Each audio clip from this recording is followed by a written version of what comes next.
Warning. The contents of this episode may be disturbing for some listeners. Explicit violence and sensitive topics are described. It may not be suitable for all audiences, especially children. Come gather round the campfire and hear our ghostly tales of chilling terrors, darkest woes, and anything that goes bump in the night. So cuddle up with your best friend or dare it alone. The darkness is closing in and spirits are calling your name. This is Fireside Phantoms.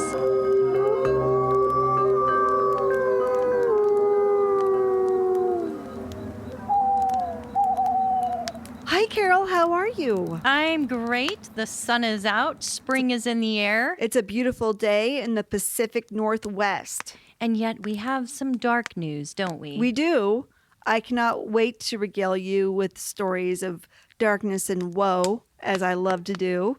The first story I have today, I know you already know about it because you sent me the article, but it is about rapper Lil Nas X, who teamed up with the company Mischief, I believe it's pronounced, to develop a Nike knockoff Satan shoe. Satan shoes. And it was all over the news. All over the news. By the time our podcast comes out, it'll probably be a little bit old, but that's okay. We should talk about it anyway. We should. Yeah. So the company Mischief actually, I believe they purchased a bunch of Nike Air Max 97s from Nike, complete with a Nike swoosh. And then they went ahead and redid the shoe. They darned it with a pentagram medal that was attached to its laces. And they put another pentagram into the foot lining of the shoe.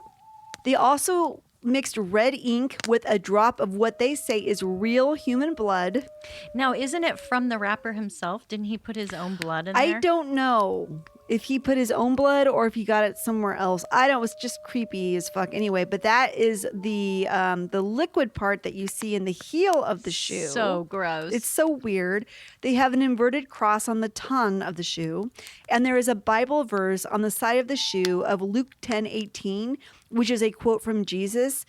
And that quote is, "And Jesus said unto them, I beheld Satan fallen as lightning from heaven." Ooh. Yeah, it's creepy. So it's the part in the Bible, the moment in the Bible where the Satan falls from heaven and down to wherever Satan lives now. I'm not really, I don't know my Bible stories. I'm not really sure. He fell to earth. Is that where he went? Well, he was banned from heaven. I know that, and his angels too. He was getting in a lot of trouble because Jesus was getting all the attention, and he didn't like that. I mean, I've done that with my sisters. I'm like, you're getting all the attention. I'm going to do something bad to get the attention on me now, right? Yeah. Was Jesus alive before he came to earth? I don't know. I don't know anything about this. I should have paid attention in Sunday school, and I didn't. I think that Bible verse is when also Satan is trying to tempt Jesus. Yeah, which he does quite a bit, which I also do to my sisters, and they fall for it every time. So anyways, these shoes come in a creepy devil decorated box. And of course, they only made 666 pairs of the shoe. Of course. And I'm sure Nike was wondering, like, you only want 666 pairs? Only 666 pairs, Nike. That's all we want. Okay. Like, that wouldn't have raised their eyebrows. That just be like, who's buying 666 That's shoes? kind of a very specific number. Very. But they sold them out in under a minute for $1,018 per pair. In a minute? In under a minute. So that means that they made an income of $677,988 on these shoes. I thought you were going to say that means we have a lot of Satanists on the internet. And we have a lot of Satanists who love Nike on shoes. The internet. Yeah, no, it's true. They sold all of those pairs out that quickly for that amount of money. So good for them, right? But there is one small glitch. Nike is the one getting the backlash as many people believe that they're the ones behind these shoes. That's what I thought at first. Yeah, everybody thinks that. There's a Nike swoosh and there's a famous person promoting it. And you're just like, oh, look, Nike's doing some devil's work. Nike's really not doing We the already Lord's knew work. we already knew Nike was kind of evil, but now they're just going to come out and claim, yes, evil is run amok. But no, Nike is not involved in these shoes at all. And actually, people are so upset about this, they've been calling for a boycott of Nike. So Nike's like, no, I don't think so. So they're slapping a huge lawsuit onto Mischief for trademark infringement. Well, he should have asked permission. Yeah, well, I mean, obviously they weren't expecting this company to go out, and apparently Nike, there's knockoff Nike shoes all the time, and they're not too worried about it. But this one kind of crossed the line, I suppose.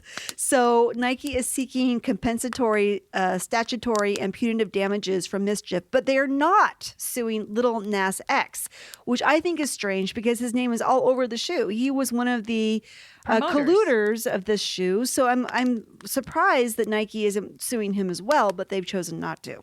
Parents are, of course, also super pissed off because Little Nas X specifically targets children as his audience, like little kids. So now he's out there selling these Satan shoes. What is that message that he's sending to these little kids? So they're also quite upset. Everyone's got their feathers in a ruffle over this. Yeah. But Carol, hold up a bit. I'm going to let you finish. But there's one more part of the story. Babylon Bee did a fictional article saying that Kanye West was coming out with Jesus shoes. That's right. Which is hilarious.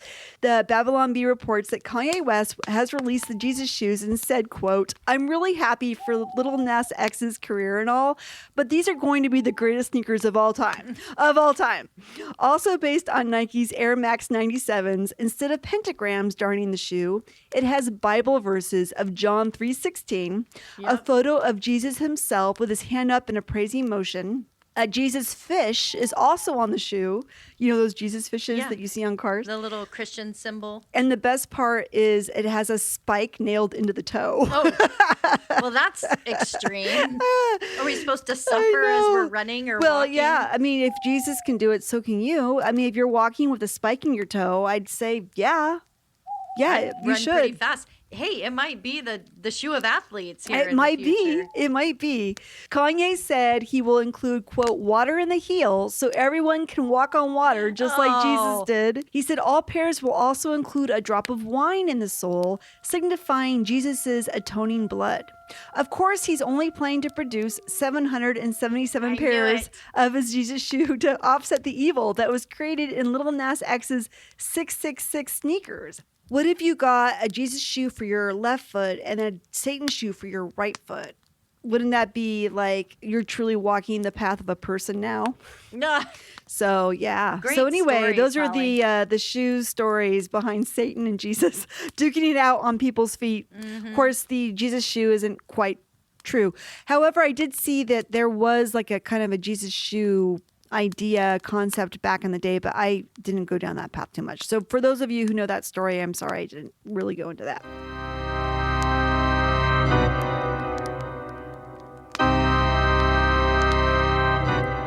My next story is something I really lightly touched on a few weeks ago with you. It's the Oregon cattle mutilations that have been happening. I got my information from Coast to Coast AM, who's been covering it, and NPR has been covering it. And then there's another local affiliate called KTVZ who have also been covering this. Starting on August of 2019, near this very small town of Seneca, Oregon, which is in Grant County, which is pretty much smack dab in the middle of the state of Oregon. Okay. 5 bulls were found dead with their tongues and genitals removed with surgical precision. There was no evidence of how they died. It just appears that they collapsed where they stood. Was there blood, Holly? There was no blood. There was no blood. So here's the thing.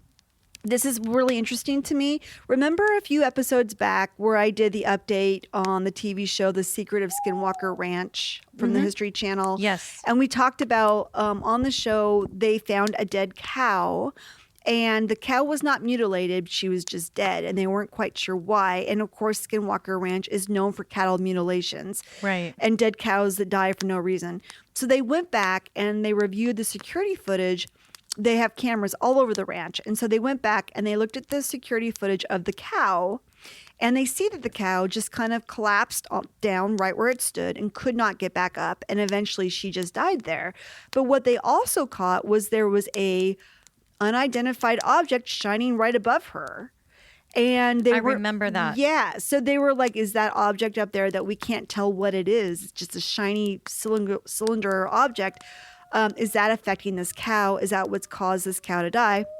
Of course, the vet later revealed that she had died of stress-induced pneumonia, which was brought on by a stressful event. Well, if you're encountering a UFO, that's a pretty stressful event, right? Right. So these cows in Oregon did not have a clear cause of death and seemed to die just right at the spot where they stood, which makes me wonder if that was a similar experience to what this cow on the Skinwalker Ranch went through. You know? Yeah. I think there's a correlation there that is interesting to make. So even though the cow at the Skinwalker Ranch was not mutilated like the cows were in Oregon, perhaps it's because the ranchers at Skinwalker Ranch got to the cow before whatever had a chance to do its mutilations. I don't know. I don't know. So maybe, who knows? But the Oregon cows did have their tons and testicles removed. So it was really strange. And it was a terrible blow to this rancher in Oregon because these bulls were just starting to reap in top dollar for their breeding value. He estimated that each bull was worth around $6,000. So 6,000 times 5 cows means that he lost $30,000 in losing these 5 cows. That's a lot of money. I wonder if they're going to have to start selling mutilation cow insurance. They might. That would be a really good idea for an insurance company to get on board with because with all these poor cows and what's happening. So nearly a year later after this event, in July of 2020, another report comes in from Fossil, Oregon, which is in Wheeler County, which is right next door to Grant County, again in the middle of the state. A black Angus cow was found with, again, its tongue and genitals missing and its reproductive parts were cut out. Weird. So weird. And this cow was found with her front legs curled underneath her. The ranchers said that she could not have gotten into that position on her own. So I'm not exactly sure how she was laying, but in a way that they thought was very weird and unnatural for a cow to lay. Mm-hmm. Upon investigation, they did find a partial boot print that they think belongs to the perpetrator, but then nothing else. The cattle mutilations have caused local authorities to form a task force to investigate these strange cow killings. Then, after that event, there was another one a few months later in September of 2020 in Ukiah, Oregon, which is in the Umatilla County, which is north of Grant County. So all of these are happening in Oregon? Yes, and they're all very current, super current. I mean, it goes all the way up to March of 2021. So, wow. Yeah. So September of 2020 in Ukiah, Oregon, in Umatilla County, which is just north of Grant County, again, kind of more on the eastern side of the state, another cow was found dead with its tongue and sex organs removed via a bloodless cut. As most of them, I don't think any of them had blood around them, which is also really hard to do. I think it's why they say that they're surgically removed because it's so professionally done. Yeah, it's almost like their blood or their veins are cauterized in the process. It's really strange. So on this one, they found one of the cow's ears lying on its neck after it had been severed from its head. Ew. It's weird. So why was that placed there? Nobody knows. The same rancher indicated that 2 of his other cows had also died in a similar manner to that one. So that means he lost 3 cows in this manner. So in early March of 2021, which was just, last month, in Crook County, which is just southwest of Wheeler and Grant counties, 3 more cows were found dead and mutilated, with a possible 4th cow that they're still investigating. Crook County Undersheriff James Savage said the cause of these cattle deaths were not natural and they were under investigation. They also indicated that certain body parts were removed from the cows, but they did not disclose which parts were removed. Officers are encouraging the ranchers to be very careful and watch over their cow herds, and they will also be beefing up their patrols of the area. I love that. Good journal writing. Thank you. All puns intended. Yeah. Did you write that, Holly? I did. Oh. I did. That was me. That was awesome. That was me. They are also asking that anyone contact them if anybody sees any suspicious person or vehicle in the area. They also give a phone number, which I'll put on our website, but also the phone number, if you're interested in jotting it down, is 541-417-6398. The FBI has documented thousands of cases regarding cow mutilations as far back as the 1970s, but they have never arrested anybody for these crimes. So they never catch anybody. There's been no eyewitnesses. Nothing. So, of course, there's no real indication of how these cows are dying. Harney County Sheriff's Deputy Dan Jenkins has been investigating the cattle killings. He's been able to rule out bears, wolves, cougars, poisonous plants, and being shot as possible causes of death for these poor cows. Has he ruled out all cougars, though? Meow. And of course, the idea that it's aliens is not really being taken seriously by law enforcement. But that has not stopped people from calling up and suggesting that if there is a depression found under the dead cow, it's because the cow got sucked up into the spaceship. The aliens took what they needed from the cow and then just dropped it back to the earth, leaving a big dent under the cow into the earth. Well, that's scientific. It is. I mean, they're using the principle of suction. Yes, suction and gravity. Oh, suction and gravity. Yeah, yes. But I don't know that they have found any kind of earth indentations under the cows that they can attribute to as flying saucer, but it's kind of funny. Another perplexing problem is that areas where these cows are found tend to be very dusty, which makes it easy for ranchers to track the prints of their cows and other animals. And yet, except for that one half boot print, nobody has been able to come up with any prints or evidence suggesting who would be doing this. So they have all this dusty area, but yet there's no prints. There's no indication or sign of a car. There was that half boot print. That was the only thing ever found. So how is a person able to get in, do what he needs to do with a cow, and then get out without any evidence of him being there? Well, it's obviously not a person, then. Well, I don't think it is either. What's your theory? I think it's, well, I don't know. I mean, I like the UFO theory, but that's only because I want it to be true. Now, I know I don't have all the evidence and blah, blah, blah, and people are rolling their eyes going, oh, Holly, come on, let this go.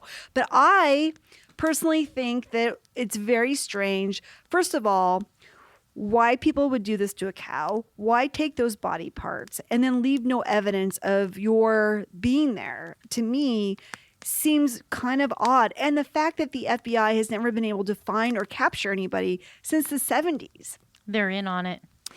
Maybe they know exactly what's going on. Mm-hmm. Deputy Jenkins told NPR that there's a lot of fear of what could be causing these mutilations.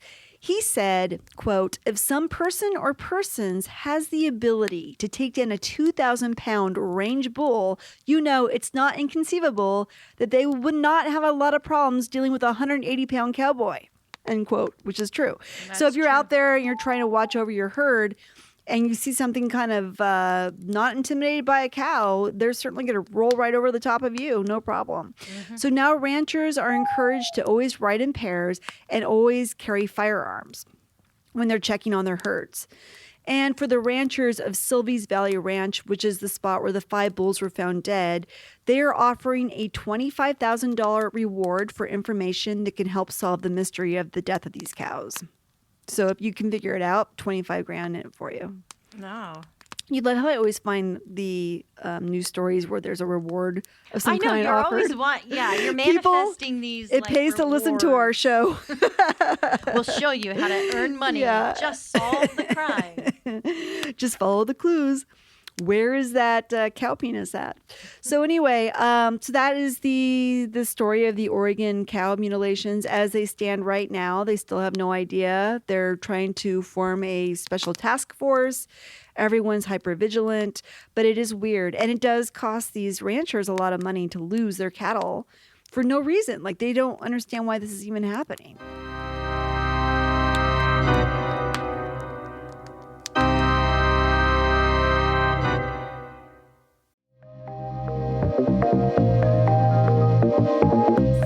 That is my best friend Jenny over there on that side of the table. Hi, that's my lifelong best friend Taylor. Are you into ghosts, aliens, or murder? If you are among friends because we love talking about terrible things too. It's why we started our podcast, A Little Bit Grim. Where we would talk about the paranormal, True crime, folklore, conspiracies, cults, disasters, and every other heinous thing that could happen to a person. It's a little bit spooky, with a little bit of comedy mixed in. Honestly, it's all just a little bit grim. And you can find us wherever you stream your favorite podcasts. And you can find us on all social media platforms by searching for A Little Bit Grim. We'll see you there. Goodbye!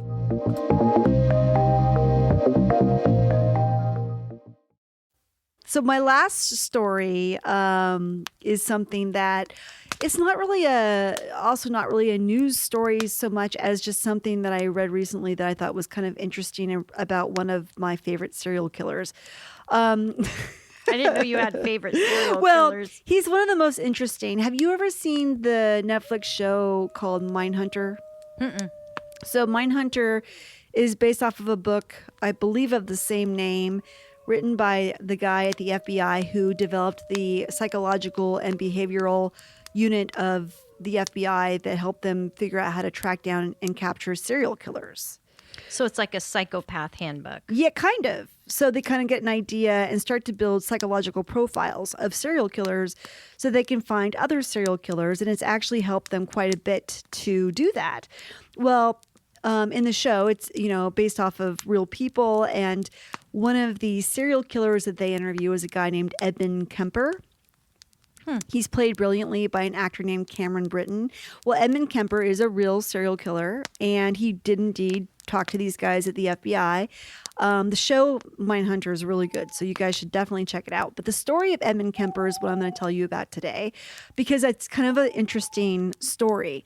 So Edmund Kemper, he was born in California, and then he went and lived in Montana with his mother after she divorced his father. And they had a very contentious relationship. She was, according to him, she was terrible to him. She talked down to him, and she just was not warm or loving towards him at all. She was really mean and cruel to him. She thought that he was dangerous at a very early age. So she made him sleep in the basement when he was 10. And which terrified him, but she didn't care. She just wanted him locked away from the rest of the family. He felt like she hated him because he reminded her of his father, who she really hated. Anyway, a long story. So Yeah, I slept in the basement for a long time. I didn't have any psychological problems from that. Well, perhaps because you weren't locked in the basement by your evil mother. I don't know. This is his words. So anyway, he, at the age of, I don't know, he was a young teenager. He ran away from home. He went to live with his dad in California. His dad rejected him and had married someone else and said, "You can't live here." So he sent him to live with his parents in Northern California, I believe it was. So when he went to live with them, he ended up getting into a fight with his grandmother, and he murdered her and his grandfather at the age of 15. Pretty young out the gate, murdering people. So he ended up going to a mental institution because he was so young. I think they just thought, well, there's something wrong with him if he's going to do this. So he goes to this mental institution, and he is so smart. His IQ is around 145, which is genius level. He's so smart. He's so charismatic and personable with the psychologists there that they start to let him help them develop psychological tests for other patients to determine if they were psychologically sound or not. So then they would turn around and administer the same tests to him. Well, he already knew all the answers. So he would pass the test, and they're like, "You know what, Edmund, you're a great guy. We think that this murdering your grandparents thing was a fluke." So they tell him, "You know what, we're going to let you go." So he ends up moving back in with his mother, which was not, they didn't want him to do that, but he had nowhere else to go. So he moves back in with his mother, and she's as terrible to him as she was before. And now she knows he's a murderer and he's a terrible person. So they have this incredibly contentious relationship. He grows into being 6'9", 300 pounds, and an IQ of 145. So he is a big dude, and he's super smart. And so he goes to live with his mom, and she's always talking about, she works at the University of California at Santa Cruz, and she's always talking about her co-eds, and he hates them. I think he's kind of jealous of them. So he starts to murder these college girls. He will pretend like if they're out hitchhiking. This happened from between 1964 and 1973. He would pick up hitchhikers, college ed hitchhikers. He would pick them up. He would take them to the woods. He would murder them. He would rape them after they were dead. He would decapitate them. He would do horror movie type stuff to their bodies. Really bad stuff. And he did this for almost 10 years until one day he realized that the person he wanted to really kill was his mother. So he did kill his mother. That's so interesting. He's self-analyzing his anger. Yeah. And then realizing he's taking it out on the wrong. Right. So people. he finally he kills his mother and he decapitates her and he has sex with her head. What? Actually, we should put a disclaimer in front of the story. But yeah, he rips out her vocal cords and puts them in the garbage disposal. Oh my God. I mean, he's really fucking pissed at her.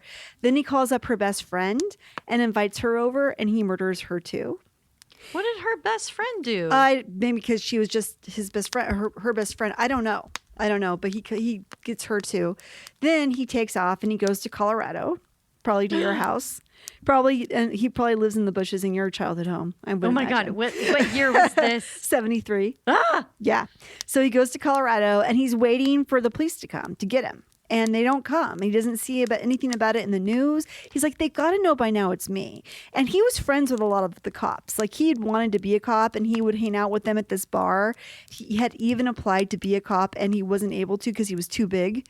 Like they thought he was too large for the job. Right. So he knew a lot of the cops. And so finally they didn't come for him. So he called them up and he said, hey, it's Ed. I'm in Colorado if you want to come get me. And they're like, well, why would we do that? And he's like, because I killed all those people. And he's like, what are you talking about? And so he starts to tell them about all these, I'm the serial killer that you've been looking for. And he gives them all the details. And they're like, oh my God, Ed, are you serious? And he's like, yeah. So they go get him and they drive him back to California and he pleads guilty and he's given the death sentence. But there's a moratorium on the death sentence in California. So he doesn't get death. He actually gets 7 years to life on each count, and he was convicted on 8 counts of murder. So if you include his grandparents, that's 10 people that he killed.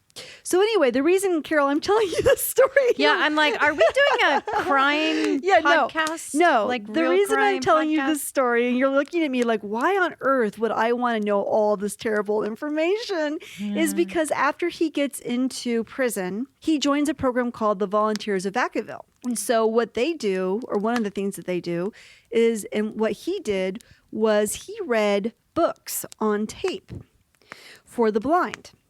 Oh. He has over 5,000 hours worth of books on tape that he read, including Flowers in the Attic, Star Wars, The Rosary Murders, Petals on the Wind, The Glass Key, Dune, and If Tomorrow Comes. So picture this. You're a 16-year-old girl and you're blind.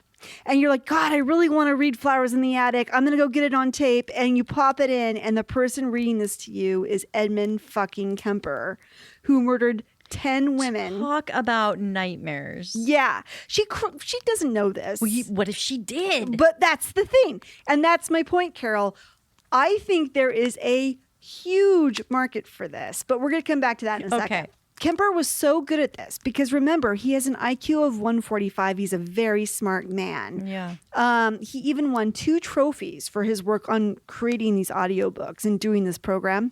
He told in 1987, the Los Angeles Times ran a story on him, and he told them, quote, I can't begin to tell you what this has meant to me. To be able to do something constructive for somebody else, to be appreciated by so many people, the good feeling it gives me after what I have done, end quote. So he stopped working on the project in 2015 because he suffered a stroke. But he's a really interesting guy because when you see him interviewed, he comes off as somebody who has a conscience. Like he gets very emotional when he talks about his mother and murdering his mother.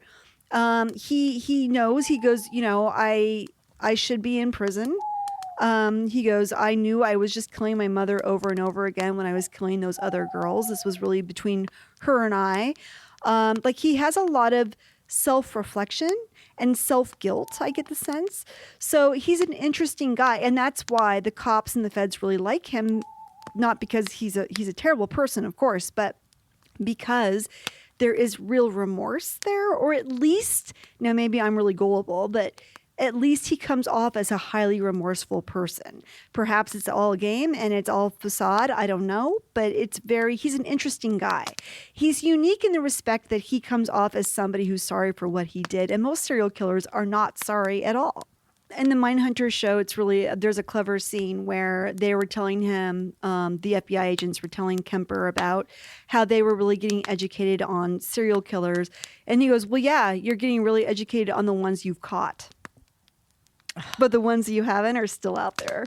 And he goes, yeah, I turned myself in. He goes, I probably could have ran my entire life and not been caught. And if you think about it, with an IQ of 145, he probably could have. So back to my earlier point, though, about having a serial killer reading a book on tape. I think that there's a big market out there for that. So I just wanted to run this by you. You would buy. I don't know that I would. Book. Actually, I probably would. But there's a lot of people who probably would buy something like that because how creepy it would be.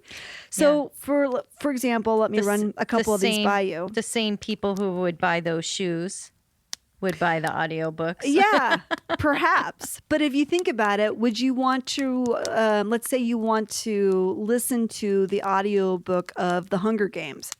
Do you want it just read by anybody, or do you want it read by Dennis Rader, the BTK killer? Or perhaps Bridget Jones's Diary, as read by the sexy, sultry voice of Gary Ridgway, the Green River Killer. Or Game of Thrones, as read by the New York accented David Berkowitz, son of Sam. I can't do a New York accent, or I would try.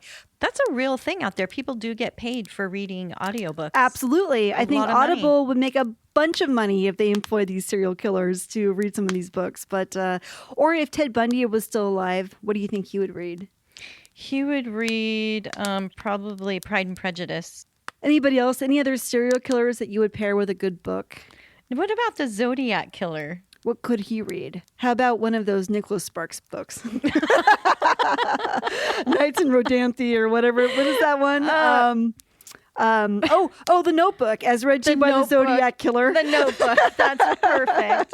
The Notebook. So anyway, if you guys have any ideas of good pairings of serial killers with books that you would want to hear them read, please let us know.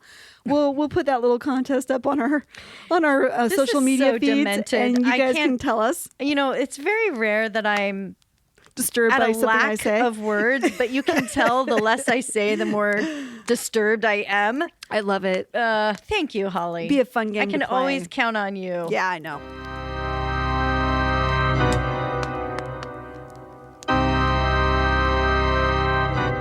Anyway, that's it for me. What should we do our tarot reading on today? I was thinking about perhaps the cow mutilations that were happening. Are we going to have more of them? Who's actually doing this to these cows? I like that. Who's doing this to the cows? Mm-hmm. Okay, let's do that. Sounds great. We'll be right back. Okay, Carol. So we kind of we did our spreads, but we did them a little differently this time. I went ahead and went after the question of who is responsible for the cattle mutilations in Oregon. Carol went after the why. That's right. I wanted to know why they're happening. Yeah, what's going on, why they're happening. What's the intent? So I will start by telling you guys the tarot deck I'm using is the Crystal Visions Tarot by Jennifer Galasso. They're really cute, like kind of fairy like cards and pastel colors. Anyway, I'm going to use those for my reading today of who is responsible for the cattle mutilations. And the card that I pulled was the Emperor. And then I also pulled something called a clarifying card just to get more information. And that was the Nine of Cups. So to me, the Emperor in the tarot is always known as the guy in charge, the guy who's running the show, the guy who's got the most to gain and has the one there to make the money. He's the head of the business. He's the CEO. So here's how I'm going to interpret this.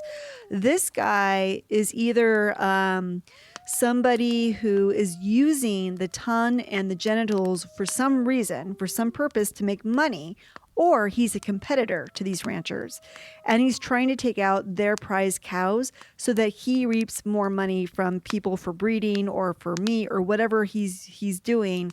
He's trying to do this as a competition. Now, you'll notice that I'm not saying that he's an alien. I don't have any evidence that he is. I just think he's somebody who's benefiting from this financially. Also, in this particular card, there is like a hawk flying above the Emperor in the image that's holding onto a glass ball. I'm going to take that as this guy is finding his cows with a drone. I think he's finding them via drone, seeing that they're out in the middle of nowhere, and that's how he's pinpointing where to attack because no one's going to see what he's doing. That's clever. Thank you. I thought so. But I think he's figuring out where they are, and that's where he goes. And I don't know how he's not leaving any evidence, if he is coming at them. Maybe he has an ability to get there in a way where he doesn't leave tracks. I find that hard to believe. But there was the one half boot print that perhaps was left by him. But I do think that he is doing this for financial gain. And the reason that I feel that way is the Nine of Cups. It's all about building up your self-worth, your self-confidence, and you're going out there and you're really feeling good about what you're doing because you're beating your competition. It's all about self-esteem. So I think whatever he's doing is because he's trying to undercut everyone around him. Yeah. You think it's a little bit about ego too? Absolutely. Interesting. So the emperor is all about business and about putting his stake in the ground and building his empire. And I think that this person is benefiting somehow by hurting these cows, either with the material he takes from the cows or by the way he's hurting the ranchers that are losing money because they're losing these cows. So that's who I think is behind it. And the eagle or the hawk in the card could be either a drone to scout out the location, or it could imply something from the sky is coming down. Sure. I mean, if you want to go down the alien route. You could go for the fact that, our leaders in government are in cahoots with some alien race. Yeah, perhaps it's an alien race coming down. Trade of, I'll let you have our cow tongue for money. Right. Or perhaps, for technology. Perhaps, yeah. But they're also the ones, if it is aliens, they're also the ones in charge. So they're the ones that are dominant in this situation, just like the Emperor card would reflect. Right. So, I mean, my point here is I'm leaning more towards it's a person. But there's not a lot of tarot cards that indicate aliens. No, I know. But I love the drone idea too. Yeah, the drone idea would be interesting. So there you go. I think it's somebody who's in it for the profit of it. That was really interesting. I am using for my spread the Dream Keeper's Tarot by Liz Houston. Those are beautiful cards. And the cards are very artistic. They're almost like Salvador Dali. They're cool. They're really cool looking. What's really fascinating, I chose these cards without knowing what Holly's story was.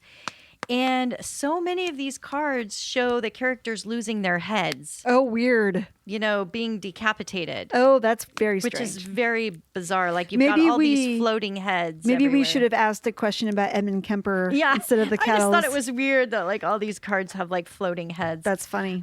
Okay, so what I pulled was the Devil card. Interesting. I have very dark cards that I pulled in my interpretation of them. I have a lot to say. The Knight of Pentacles reversed and the Nine of Swords. So I believe that the intent behind this is ominous. I believe it is for suffering. Oh. I believe that the devil represents someone who is malicious in their intent, trying to cause harm. Okay. And so the reason behind it is the financial aspect of it is really interesting because usually the Knight of Pentacles is somebody who's hoarding money and resources. Yeah. I believe it's somebody who probably has lost a lot of resources. If it is alien, they might have a lack of resources and they're trying to get that back. And they get it through the cows? They might get it through the DNA from the cows and being able to experiment and freely find a cure for their issues that they're having. But the fact that it was a financial card could really point to Holly's human aspect because, we're kind of rooted into money. Yeah. And so whatever's being done is a trade of money of some sort. Yeah. And the Nine of Swords is intense suffering. Yes. So whoever is behind this and why this is happening is because somebody is suffering. Yeah. Somebody is suffering in a big way Yeah. and they're trying to get a cure Yeah. for something that they either know is coming or has happened. And they're trying to fix it. Interesting. And so, do we know what it is? Not necessarily, but we know it's evil intent. It's not of a good purpose. no. And it's money involved or resources. And the thing is suffering, and it's to help fix the suffering that's happening. The Nine of Swords is also a card of illness. Do you think that there could be some kind of trade going on for tons and testicles to somebody for some reason that's going to result in some kind of healing anecdote for something? I do. Okay. Well, that's interesting. Yeah, I mean, it could be. Because if it was just malicious intent, I mean, this is not only happening in Oregon, it's happening all over the world. Yes, it so, is. I mean, whoever is doing this, Yeah. I couldn't believe that it would be something, a vendetta against every farmer out there. No, I know, but that's the reason I took on this is a competitor, because the emperor is about business and money. And so that the emperor would be trying to kind of compete with the other ranchers, and that's why he's taking out their cows. But then you're taking it more, no, it's more about what he's taking from the cows that's important. So, and that he's using that, it's evil what he's doing, but he's taking them to use them for something that is good. Well, he's suffering. So whatever it is he's needing it. Do you think it's a mental illness? It's needing that's it. driving this. Well, because the devil can represent mental illness. Yeah. And so it can, and addiction. So it could be some sort of mental illness going That's on. telling for him sure. that if he has these cow parts, that he will be healed, and that's what the real sickness is. That he's mentally unstable. Maybe. But the fact that he's an emperor and a leader. Yeah. Perhaps he keeps it under wraps. People don't know, but he's a leader of something. He's a very strong individual, and we're saying he because the emperor typically is a male card. Right. If it was a woman, it would be the empress. So we're saying he because he's definitely got a stake in this game for some reason, a very big one. And usually the emperor is about money, which is why I was taking the money approach, and Carol's taking it more about, no, this is about resolving a pain issue. If I were to guess, and just to make a guess, Yeah. it is some research that has big money behind it Okay. That would marry both of our ideas together. to Yeah. help cure something Yeah. that they're trying to work on, and they're finding it's linked with cows specifically, or cattle. They can help get that material to experiment and Mad genetically. cow disease. Maybe. Wouldn't that be weird? That would be so strange. But you would think he wouldn't have to do it like incognito. You would just go to these ranchers and say, hey, we're doing some tests. But they specifically take tons and genitalia. Well, and the thing is, too, it's strange because I think if they would just go to the ranchers, they'd have to pay $9,000 per head for cattle, or however much, 6,000. $6,000 a head for each cattle. Yeah. They're not going to do that when Yeah. they can just come in with a drone And do what they need slice to what they do. need, get out of there, Yeah. and be done with it. Yeah. Yeah. I mean, they're like, whatever, we justify the ends of the means, Yeah. or we're just some crazy person who doesn't care about anybody else but our own agenda. Right. Right. But there is intense mental suffering going on. So it's just very strange, odd to me. yeah. Interesting. Maybe it's the stress of getting away with this for so long. I Yeah. don't know. Of course, it's Hopefully only been a that- couple years, but Hopefully that doesn't cause more confusion. Hopefully we've shed some light. Yeah, on this. hopefully. All right, you guys. Well, thanks so much. That's our reading. And again, if you ever want a tarot reading from us, shoot us a message on our socials and we will get back. Okay. Good night. Good night.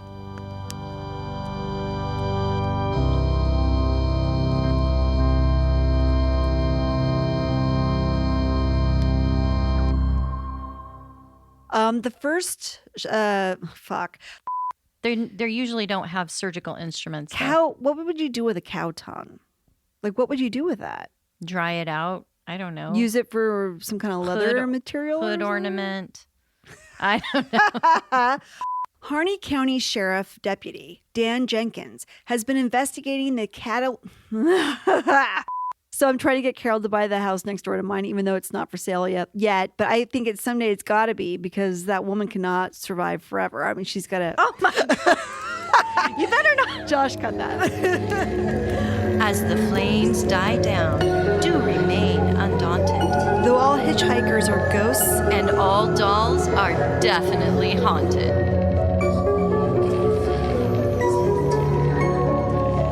Hey guys, be sure to follow us on Instagram. Our handle is @FiresidePhantoms. If you have a spooky story you would like to share with us, send it to firesidephantoms@gmail.com and you may hear it on a future episode.